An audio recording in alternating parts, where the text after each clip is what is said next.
എന്റെ വിജയത്തില് ഞങ്ങള് തെരഞ്ഞെടുപ്പ് സമയത്ത് ഉയർത്തിയ എല്ലാ കാര്യങ്ങളും ജനങ്ങള് ഏറ്റെടുത്തു. ഈ പഞ്ചായത്തിൽ 83 കോടി രൂപ പാഴാക്കിയതിലെ ജനരോഷമാണുള്ളത്. ഒരു രൂപയുടെ വികസനം പോലും നടത്താൻ സാധിച്ചിട്ടില്ല. നാട്ടിലെ ജനങ്ങൾ കംപ്ലീറ്റ് LDF ഭരണസമിതിക്കെതിരാണ്. ഇനി വരുന്ന ആളുകളിൽ ഇതിലേറെ UDF ജനപ്രിയമാകുമെന്നുള്ള കാര്യത്തിൽ യാതൊരു സംശയം. നിയമസഭാ തെരഞ്ഞെടുപ്പ് വരുമോ? നിയമസഭാ തെരഞ്ഞെടുപ്പിന്റെ സെമി ഫൈനൽ കഴിഞ്ഞ ഫൈനലില് കപ്പെടുക്കുക എന്നുള്ള ഒരൊറ്റ കാര്യം മാത്രമേ എന്നുള്ളത് UDF അധികാരത്തിൽ വരും സംസ്ഥാനത്ത്.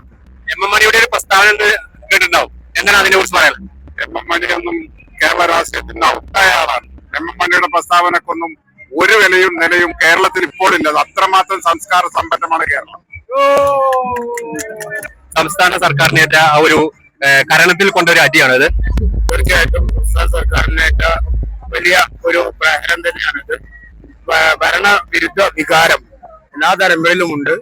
അത് താഴെക്കോടും ഈ പ്രദേശത്തും അത് നന്നായിട്ട് പ്രതിഫലിച്ചിട്ടുണ്ട്. മാത്രമല്ല കഴിഞ്ഞ 5 വർഷക്കാലത്തെ ഒരു രാഷ്ട്രീയമായ ഭരണത്തിനെതിരെ അതിനെതിരെ ജനങ്ങൾ നൽകിയ വലിയൊരു തിരിച്ചടി കൂടിയാണ് ഇവിടെ നമുക്ക് കാണാൻ കഴിയുന്നത്. ഇത് വരുന്ന നിയമസഭാ തെരഞ്ഞെടുപ്പിൽ എത്രമാത്രം സംസ്ഥാന സർക്കാരിനും LDF ഇത് ബാധിക്കും? തീർച്ചയായിട്ടും ഇപ്പോൾ തന്നെ ഓരോ പഞ്ചായത്തുകളുടെയും കണക്കുകൾ പുറത്തു വരുമ്പോൾ ഐക്യജനാധിപത്യ മുന്നണി അടുത്ത നിയമസഭയിലേക്കുള്ള ഒരു വലിയ ചുവടുവെപ്പ് വെച്ചു എന്നുള്ളത് നമുക്ക് ഈ തെരഞ്ഞെടുപ്പിൽ നമുക്ക് കാണാൻ കഴിയും. പ്രത്യേകിച്ച് നമ്മുടെ ഈ പെരിന്തൽമണ്ണ മണ്ഡലത്തിലെ മുഴുവൻ പഞ്ചായത്തുകളിലും മുനിസിപ്പാലിറ്റി അടക്കം എല്ലാം UDF വാരി എന്നുള്ളത് നിയമസഭയിലേക്കുള്ള വലിയൊരു ചുവട്ടുപടിയായിട്ടാണ് നമുക്ക് കാണാൻ കഴിയുന്നത്.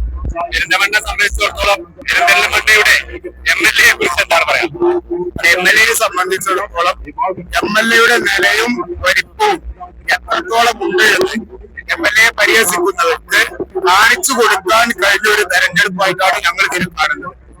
MLA തടഞ്ഞവരെ പ്രത്യേകിച്ച് പെരിന്തൽമണ്ണ മുനിസിപ്പാലിറ്റി തന്നെ ജനങ്ങൾ മുനിസിപ്പാലിറ്റിയെ തന്നെ തടഞ്ഞ ഒരു രീതിയാണ് നമ്മൾ ഈ തെരഞ്ഞെടുപ്പിലൂടെ നമുക്ക് പ്രതിഫലിക്കുന്നത്. MLA അടുത്ത നിയമസഭാ തെരഞ്ഞെടുപ്പിൽ അദ്ദേഹമാണ് ഇവിടെ മത്സരിക്കുന്നതെങ്കിൽ ഏറ്റവും മികച്ച ഭൂരിപക്ഷത്തോടു കൂടി വിജയിക്കും എന്നതിന്റെ ഒരു മുന്നോടി കൂടി നമുക്കിവിടെ കാണാൻ കഴിയും.